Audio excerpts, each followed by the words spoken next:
What's up, gang? Welcome to the Greatness Machine. I'm your host, Darius Mirshahzadeh. I'm so pumped to have you here with me. Now listen, the Greatness Machine, we're about two things. Number one, people who are living their passions. And number two, those who are creating greatness in the world and doing both of these things despite the odds against them. Each episode, we're going to feature interviews with game changers, business leaders, telling us their origin stories, what made them tick, what got them to where they are now. Why? So it can help you step into your greatness within your life, your business, and your career. Occasionally, you might hear a few solo episodes from myself, moi, as I say, as I leverage my 20 years of entrepreneurship as a CEO and founder to help you grow and level up in your journey to scale your life and your business. So, come be a fly on the wall, enjoy the conversation, and I'm stoked to have you here with me. What's up, everybody? Welcome to today's episode of The Greatness Machine. I'm your host, Darius Mirshahzadeh. I'm flying solo. What's up, man? Ooh. It has been quite a moment. I have not done solos for very much over the last couple months, and I've been behind the eight ball on it. Did some travel with the family this summer, did a big project in Africa, came back, went to Burning Man. It has been quite the whirlwind, and I'm just now getting settled back in. You're going to hear my throat's a little scratchy, but my experience at Burning Man was pretty epic, and I'm just now kind of getting back into the swing of things. And so I have a good friend, former guest on the show, Dandapani, Hindu priest and former Hindu monk, spent 10 years in a monastery in Kauai right after he, I think, graduated university. And he hit me up. I haven't seen him in a few years. Last time I saw him was in August of 2021, so 4 years ago. Just over 4 years ago in Nosara, Costa Rica. I was down there with my family and my good friend Chris Taylor and his wife Terry and our friend Dara and the kids. And we went there for vacation. And my friend Dandapani had relocated. He had moved from Queens, New York, with his family to Nosara, and they got they built a botanical garden down there. But he's an amazing person. Just his spells name Dandapani, Dandapani, as it sounds and spells. But Dandapani has, I read his book a few years ago. I'll tell you what it is right now. Let me pull it up here. It is where are you, book? Let me find it. The Power of an Unwavering Focus. It's an amazing book. It's all around like really practical stuff on how do you become better at focusing. And Dandapani, you could check out his work all over the place. But we had dinner the other night. He was in town, organized a group of us who are friends of his, and and I would recommend. I did a couple of podcasts with him. You can check out our podcast. But had dinner, and then I went to an EO Entrepreneurs Organization event on the next day. Wednesday, I think it was Wednesday night, Tuesday or Wednesday night, and just hung out and chatted. And the next morning, I got an invite from our friend Chris to be his guest to see Dandapani do a workshop. And as many of you guys know who know me know that I'm kind of transitioning and looking at what's next for my next project in life. And he gave a really good point, which is like, if you're looking to figure out purpose. What is your purpose? And I've done a lot of work around purpose. It's on my website. My purpose in life is to live a poetic life, a life where I'm engaged and I help people, grow and basically live their purpose as well. And I've realized that for me, leadership's a very big part of why I'm here, is to really get the best out of those around me. And I use the word poetic because I'm a word junkie. I love words, both good and bad. I don't know if there's such a thing as good and bad, but words can have good and bad effects. And Dandapani said something at the workshop earlier this week. He said, we spend so much time, focused outside of ourselves. Do we take a few minutes every day to sit down and really get clear on what do we want out of life? And he used the concept of just sitting still for 5 minutes and asking yourself that question, doing it every day. And he believes that if you really want to get clear on your purpose. Why are you here? What do you want to do? And you want to establish priorities. What are your priorities around that purpose? Because the purpose might be this really high thing. And one of the things that he talked about regarding qualifying for purpose is you shouldn't lose it just because of circumstances in life change. So an example would be, you don't want your purpose tied to a job necessarily because it's transient. You might lose that job. You might retire. You don't want your purpose necessarily to be around, things that you can be attached to. So he used the example of like family and friends and work and things that can go away. Like, God forbid something happens to your family. Like, if they're your only purpose, like that, you're gonna have a pretty wide gap, and it's gonna be a really tough time for you. Whereas if your purpose is based off of, living based off your faith or living a poetic life like my own, like I can live a poetic life as long as I can think the thoughts of in a poetic way. It's around using words creatively to connect the dots for me. I can probably do that as long as I'm a lucid thinker. An engaged life, one where I'm helping people maximize their outcomes. I can do that, even as I age. And he was talking about doing that. Think of yourself at 100 years old. Would your purpose still be true? And it needs to be in order to be a true purpose. So I thought that was a good piece of advice. But you start talking about, if you really want to like dig into that you should sit with yourself. He said 5 minutes a day, time it. That's nothing, right? That's one, 12th of an hour, 1/44 of a day, right? And so that's nothing. We all can do it.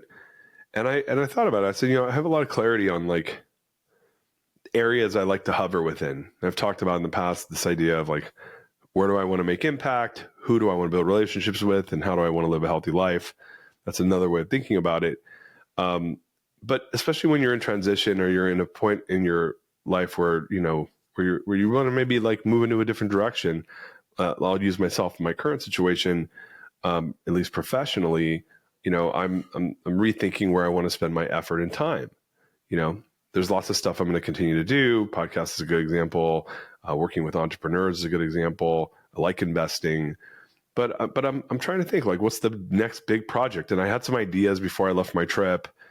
They're still percolating, but nothing has. I haven't decided. I'm really being discerning and deliberative about where do I want to like lean into for the next project. And so he said, sit with yourself for 5 minutes every day and ask yourself the same question. And what will happen? And the question he said is, what do I want out of life? What do I want out of life? Ask yourself that question and sit there for 5 minutes. And he said, what's going to happen is you're going to start to peel back the layers. It's going to start very broad, and then you can start to go deeper on these different areas. And so I sat down the other day and I asked myself, what do I want out of life? And I'm 47 years old. I've gotten more clear on that than ever before now, at least like the areas that are important for me as far as like, what do I want to get out of life? And now I'm going to read the list to you because I did it. I messed up. I didn't do it on day 2. So I'm actually going to do it before I go to bed. I might even do it while I'm on this podcast, just so I can kind of show you about how I think about it. And so I came up with, I'm going to go over what I came up with just so you can kind of see how and I timed myself. I set a timer on my iPhone, and it went for 5 minutes. And I just like wrote, I just kind of typed things out on my notepad and my phone. But this is what I came up with. So I'm going to read it to you because this is an example of someone doing that, someone like myself who's really wanting to kind of get leverage out of the purpose in my life. Like, what are you here for? Right? Think of you're 45 years old, 45, 47, probably at least halfway through your life. Who knows? Maybe less, hopefully less, maybe a third if technology gets better. But let's just say you're half, which would be me living beyond the average today. The average lifespan, I think, of an adult man is in the early 80s. So I'm past the halfway point based off that, but let's just hope I'm halfway to 94, right? Halfway to 95. So I got the other half of my life, and I want to make sure it counts. I want to like live it in a big way, right? And I said, well, what do I want out of life? And so I just started thinking like, what are the feelings I want out of life first, right? Peace, engagement, Striving is what I wrote down: happiness, love, fun, adventure, accomplishment, connection, and freedom. And those are like clear, like those words, when I said them to myself, I'm like, yeah, like there was no like pushback. Nothing felt inauthentic. Nothing felt shallow. Striving is interesting. I actually think winning, like I want to feel the accomplishments, maybe that, right? But the feeling of winning, I'm going to type that in right now. Winning. I like accomplishment. I like winning. I like, that's not, by the way, like as I get older, maybe how I win might be different, right? But what do I want out of life? Yeah, that's what I want. I like those feelings. They feel good. And I started thinking, another way of thinking about it is, if you're in a spot in your life where you're not feeling like you're getting what you want out of life, it's like, what's actually happening at that point, and what's the inverse of that? So the inverse of peace might be volatility, or it might be, chaos. I don't want chaos in my life. No, when I've had chaos in my life, that is not a good place. Engagement, whenever I'm disengaged, is the opposite of that. I don't want that in my life. Feeling lethargic or feeling like I'm not motivated is the opposite of striving. Unhappiness is pretty clear. I don't want that. Feeling like people are apathetic, not loving me, or me loving myself. I don't want that, So it was really easy. Those things, when I said peace, engagement, striving, happiness, love, fun, adventure, accomplishment, connection, and freedom, I'm like, yeah, I don't have a lot more to add to that. So I got really clear that those are some things that I would feel very good about, as long as if they were ever present in my life in healthy doses. And then, I started thinking about it in two ways: family and friends, and professionally. And, he talked about 5 different areas: health, wellness, financial, spirituality. I was just like, let's just keep it simple. What do I want out of life from my family and friends? And what I wrote down was, I want to build a life of joy, gratitude, adventure, richness, traditions, learnings, laughter, rest, peace, and health. And I was like, yeah, like I want that to be like weaved into the fabric of my relationships with the people I love. And so again, we're staying very high level, broad, on what do I want from my friends and my family, and those are the things. That's what I want the things to look like, right? Then I did the same thing professionally, and so this one was a little more interesting, because I've had so many experiences, and I know myself now well enough to know that I'm a person that will sacrifice the things that I take for granted when I'm in the pursuit of the hunt of the deal, or work. I have a bit of a workaholic tendency. So I wrote this as a starting line. I'm going to read it to you, but this was a way for me to, I was really trying to shape just like, what does it look and feel like high level? I don't need to get into the tactical quite yet. That's more work I need to do. But I said, I want a business and life that does not take away from family and friends. And I found that when I get into a project, I tend to go all in, and I put the blinders on, which might be kind of necessary to get things off the ground. But I was like, maybe there's a better way, because I don't want that. When I get there, I'm like, man, I don't like that. That's not, that's been my story of my life for the last 20 plus years, when I go into launching stuff, or when I'm really in the business. And I ask myself the questions: can I do it differently this time? Can I build something that doesn't require that to happen? And so I then started describing, like, what does it feel like when I'm most engaged in my work? And again, the work can be creative, it can be professional, but like when I'm in that creation mode, I said, I want to use my strategic brain to create exponential value. I want to use my creativity to design and actualize my ideas. I want to see it create value and benefit to those my business helps in the world. And I want to be paid for this. I want to use my 25 years of experience to make the business great. I want to be recognized for the good work that I create. I want to influence people using my influence skills to help support the business. So what I started thinking about, when am I in flow? Like, when do I feel happy? Like, when do I feel engaged? When does time fly when I'm like doing my work? And for me, it was really simple, like using my strategic brain, watching it create value. Like, I have this thing where like, I got to see it move the needle, using my creativity, I want to actualize those ideas. I don't like just talking about stuff. I want to actually like see it turn into something. You know, I want to see the value creation around me. I want to see people appreciate, right? That's not just something where there's no upside for others. I want to see there be benefit, right? And I don't want to be paid for this because I could do a lot of stuff where I don't get paid for it that satisfies some of that stuff. But like for me, like if you're not being paid for it, then is it really valuable, right? I don't know. For whatever reason, I like being paid for stuff. Call me crazy. I like being paid. I like to see how much I can get paid for the work I do. I feel like that's kind of a bogey of like, hey, you're doing good. And maybe I need to rethink that. Who knows? I like being able to go into the treasure trove of my brain to make things better and to make the business great. And I feel like I have this like, you know, Swiss Army knife of skills when it comes to the business and projects I work on that add a lot of value. And I like using them all. I like A, I like the diversity of it.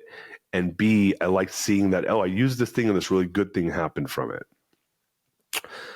You know, this might be a little bit of ego, but I want to be recognized for the good work that I do. Like, what, you know, I've noticed that when I put like content out, for example, if I don't get any, you know, I put a lot of content out and for, you know, I'm starting to get more feedback, but I don't, on podcast itself, I get very little feedback. And I've heard this from a lot of podcasters is on the podcast side, you don't get a lot of feedback and it sometimes feels like lonely. I'm like, man, are people actually getting benefit from this?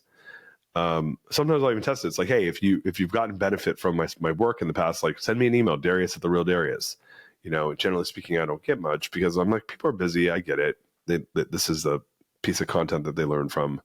You know, they're not stopping to send me stuff. I do get some notes, but you know, they're far and fewer between than you would believe. Interesting enough, on YouTube, I get a lot of feedback on the show. But on podcasts, which is where most of the audience is, I get pretty little feedback. So, you know, I want to feel that. I wanted people to say, hey, good job, man. At least I know, like, and I do get it. Don't cry over me, please. but I realized that, hey, I want that feedback loop, you know. And then, you know, I added the last line around, I want to influence people using my influence skills to help support the business. It's like, I know that's one of my superpowers is influencing people to come together to do great things. And I realized in anything that I do, it's got to have that environment. You know, I was interviewing Monish Pabrai on the show, and he was talking about, you know, he did some work with some, I think, industrial psychologists, and they said, hey, man, you're not a soccer player. You're a golfer. You know, I can't remember what they called him. They said, you know, you're a chess player, chess player. That's what they said. What they meant by that was he was a guy that likes, he doesn't want to be on the team. He wants to do an individual sport. Yeah, I'm not like that. I'm the soccer player. I mean, I do like some individual stuff, but I'm the soccer player. I want to get the team fired up. I like leading people. I like influencing them to level them up. I like seeing people come together to build something bigger than themselves. And so I was like, okay, so step one's done. So you guys are now in real life witnessing like me working through this process because I want to get some clarity around my priorities. Because as one can imagine, especially when you're in between projects, you know, at least for me, I tend to have a fair amount of free time on my hands, and I don't do that well with free time. And so I was like, look, I need to start to establish some priorities because what will end up happening is I'll just fill the bucket up with stuff that's maybe not conducive to creating, you know, the bigger picture idea until I get clarity around that. And I thought, you know, I'm going to be more intentional this time. I want to really start to figure out what's important for me. And then from that, I can start to, you know, dig in. Well, what does peace look like? What does engagement look like? What does striving look like? You know, how would I be happy? What does love look like in my personal life or professional life? How would I have fun in both those things? How could I have adventure in both those things? Many times I said, I want my next business to be, you know, something that's where my clients are international so that I have a reason to leave the States to go do work, you know? But freedom is a big thing. How do I build the business where there's a fair amount of freedom? Some of my thoughts around that are, you know, find operators. I don't be the operator, you know, and I've been doing a lot of that through the advising work I'm doing. You know, I advise about 5 different CEOs right now. You know, I'm not operating their businesses. I show up, you know, as needed, you know, pretty small amount of my time, and it gets a high leverage because I get a lot of value out of it. So it's cool because I get to do a lot of the stuff I'm talking about. Not all, but enough where it's entertaining my soul. It's exciting for me to do it because I feel like I'm adding value, but it's different than building your own thing. So I realized, yeah, that's one that's one lever I'm going to continuously pull. So the next step for me is to go into these areas, the family and friends and the professional, like, what do I want to build? What does it look like? And say like, yeah, well, give me some examples of what that would look like. And so what I'm going to do is I'm going to start to build some criteria around, well, what are the things that would need to happen every day or every week or every month or every quarter for these feelings to be true? And I'm just going to make a list. What are the things that need to happen under family and friends if I want to build a life of joy, gratitude, adventure, richness, traditions, learnings, laughter, rest, peace, and health with my family and friends? How does that look? Give me examples of that. What does a 3 months of my life look like if that's what's happening? And I know some of it. So I'm inviting friends over and we're doing stuff, and me and my kids have traditions, and me and my wife have traditions, and we're learning new stuff together and taking classes. So those are some examples, but I want to, stack rank them, prioritize them. Same with the business. Like, okay, well, what are some businesses that could align, or what are some projects that could align to professionally what I'm looking for? And again, I'm already working on some of this stuff, but what are some and why are they? Which of these boxes do they check, and which of them are they maybe short a little bit on? What are the competing priorities in there? Which ones am I willing to give on? What's more important? And really listing those things out as I start to wind down. But the key there, as Dandapani mentioned, is, are you spending that 5 minutes, with yourself, off your phone, quiet in a room, asking yourself the question, what do I want from life? And then he said, what would happen is as you do it every day, you'll start to peel back that onion, and you'll get more specific, and what you really truly want will emerge for you. And don't question it. Then you go and maybe safe test it. We can talk about safe tests on another episode, but that's what I did with Rise. And the last business was a safe test of an idea. And when I got traction, we leaned into it. So anyhow, I'll be exploring this topic of what do I want in life with you all. You can get a front row seat to how I'm doing this. Next week, we'll maybe talk about I'll give you my notes for next week, and we can talk about what I came up with. But I do think this is going to be what do I want out of life part 1. And the goal here is to kind of like figure out that purpose in real time so that I can really lean into what's next. And I encourage you to do the same. So it's fun to be back here talking chop with y'all and doing some solos. Until next time, peace out, everybody. We love you. She's my lover. You are listening to The Greatness Machine, and that's a wrap for today. Listen, if you love what you heard, subscribe to the show on whatever podcast platform that you're tuning in on so that you don't miss any of our future episodes. We have tons of great people coming on, and we're stoked to have you here to enjoy it with us. Leave us a review. Tell us what you love most about this particular episode. We love getting the reviews. We love to see what you guys love most. And if this particular episode, made you think of someone who's leveling up in their business and in their life, print screen, share it with them. Leaders are the best givers. And after all, we're all here to support and grow with each other. And in case you want to see some of the fun behind the scenes shots or some of the things that we're doing, I'm actually writing about this in my weekly newsletter. Go to www.therealdarius.com and subscribe to my newsletter. We're talking about fun things like business and life and mindfulness and cryptocurrencies and gosh, I don't even know, everything and anything, but it's tons of fun stuff I write about. I try to get it out on a weekly basis. You can subscribe at www.therealdarius.com. And with that said, look, thank you guys so much. I appreciate you. I love you. Peace. We're out of here. See you guys on the next one. She's my lover.